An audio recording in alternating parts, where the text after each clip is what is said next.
Bonsoir. Bonsoir à tous les amis, bonsoir à tous les frères.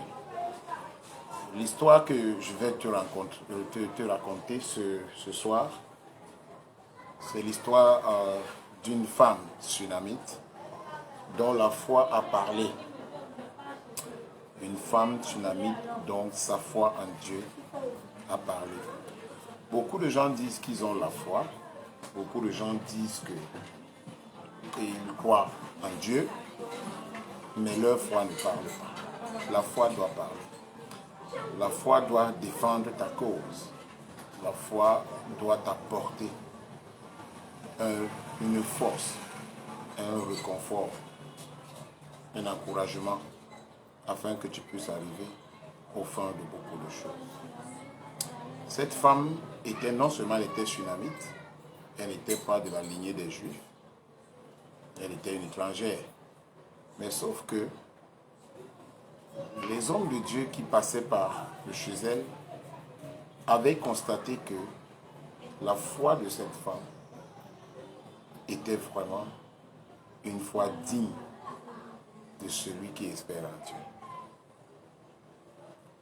Il y a une parole de Dieu qui dit dans le livre d'Habakkuk, le chapitre 2, à partir du verset 4, dit que le juste vivra par sa foi. Notre foi doit nous amener à obéir parfaitement à la volonté de Dieu et nous fortifier dans la vie que nous menons.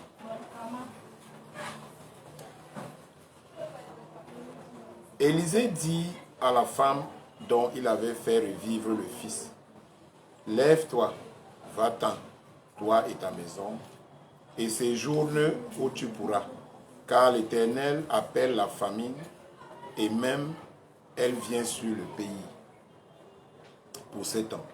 La femme se leva, et elle fit selon la parole de l'homme de Dieu. Elle s'en alla, elle et sa maison, et séjourna 7 ans au pays des Philistins. Au bout de 7 ans, la femme revint du pays des Philistins et elle alla implorer le roi au sujet de sa maison et de son champ. Le roi s'entretenait avec Géasi, serviteur de l'homme de Dieu, et il disait, « Raconte-moi, je te prie, toutes les grandes choses qu'Élisée a faites. » Et pendant qu'il racontait au roi comment Élisée avait rendu la vie à un mort, la femme dont l'Élysée avait fait revivre le fils vint implorer le roi au sujet de sa maison et de son champ. Géasi dit, « Ô roi, mon seigneur, voici la femme et voici son fils qu'Élisée avait fait revivre. » Le roi interrogea la femme et elle lui fit le récit. Puis le roi lui donna un eunuque auquel il dit, « Fais restituer tout ce qui appartient à cette femme avec tous les revenus du champ depuis le jour où elle a quitté le pays jusqu'à maintenant. » À cause du témoignage de cette femme, à cause de sa foi, à cause de ce qu'elle avait démontré, sa confiance, sa foi, son assurance envers Dieu, cela a parlé des années plus tard en sa faveur. Le roi n'était pas obligé de restituer son champ. Et son champ était déjà vendu à une autre personne. Ce champ avait un autre prix, une autre valeur.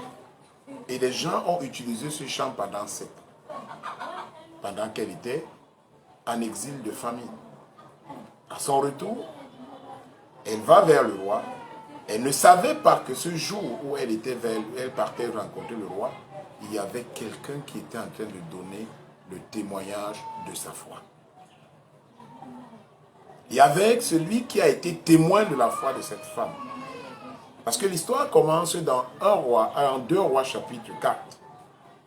Lorsque Élisée était de passage dans la maison de cette femme tsunamite, qu'il avait invitée, et qui chaque fois que l'homme de Dieu passait par Sunem, chez les Sumériens, cette femme recevait l'homme de Dieu dans sa maison avec son mari.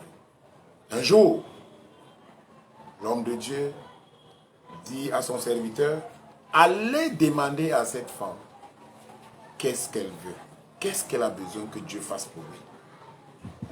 C'est la même chose que Dieu te demande cet après-midi. Que veux-tu que Dieu fasse pour toi? C'est quelque chose qu'on exprime. Ça n'a rien à y voir avec la religion. Ça n'a rien à y voir avec l'église ou les dénominations dans lesquelles nous allons. Ici, c'est une question de confiance, d'assurance et d'espérance entre toi et Dieu.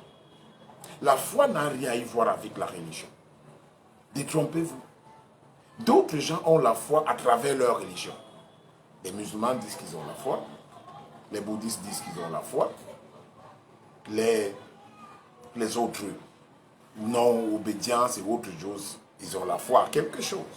Mais ici, on te parle d'une chose profonde. Ce n'est pas un sentiment, mais c'est quelque chose qu'on exprime envers celui qui nous a créés, l'Éternel des armées. Et cette femme, ayant mis cette confiance au Dieu de l'homme de Dieu, au Dieu, le Dieu que l'homme, le Dieu Élisée servait, qui est le Dieu de tout le monde, qui est le Dieu même de cette femme, malgré qu'elle n'était pas juive, malgré qu'elle était sumérienne. Mais c'était aussi son Dieu. Et elle n'avait pas demandé. C'est le serviteur de l'homme de Dieu qui proposa à cette femme de pouvoir, avait proposé à l'homme de Dieu, à son maître Dieu, que cette femme n'avait pas un enfant et son mari était vieux. Quelque temps après, l'homme de Dieu a déclaré sur sa vie que dans les années qui viennent, cette année, l'année prochaine, tu auras un enfant. Elle a eu un enfant. Elle a mis sa confiance dans Jésus-Christ. Elle s'est dit, Jésus-Christ est tout pour elle. Elle s'est dit, voici, le temps est venu pour moi d'exprimer ma foi.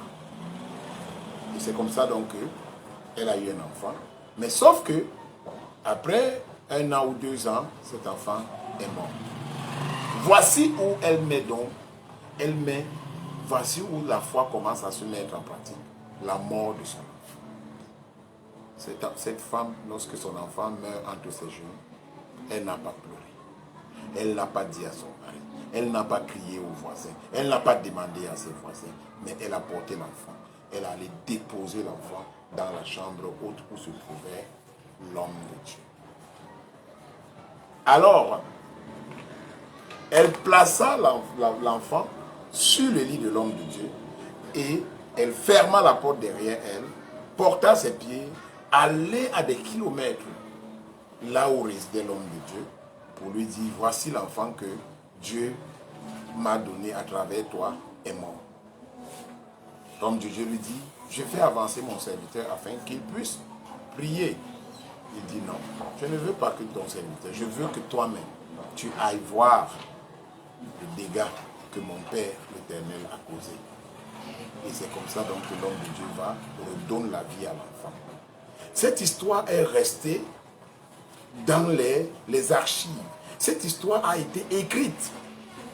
Cette preuve de foi-là a été écrite et c'était resté dans l'histoire des Sumériens, l'histoire des gens de Sunem, l'histoire des gens d'Israël. Ce qui faisait que des années plus tard, la transition des rois qui se faisait passer, un jour, un nouveau roi est venu, il avait soif d'entendre cette histoire. Il voulait comprendre cette histoire.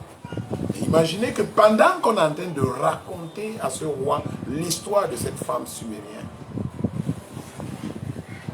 la femme entra pour réclamer quelque chose.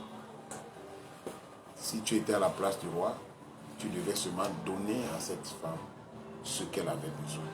Tu devais seulement l'accorder cette faveur. Tu devais seulement lui restituer. Et le roi, donc, pendant qu'on est en train de raconter au roi l'histoire de cette femme, le roi l'a vue elle-même en personne. Et sa foi a parlé à sa faveur. Parce que cette histoire était connue de tous. Et tout le monde voulait voir cette femme. Si c'était avec les mots d'aujourd'hui, si c'était avec les termes d'aujourd'hui, on devait dire que cette femme est une influenceuse de son époque. Pendant qu'il racontait au roi comment Élisée avait rendu la vie à un mort, la femme dont Élisée avait fait revivre le fils vint implorer au roi au sujet de sa maison et de son champ.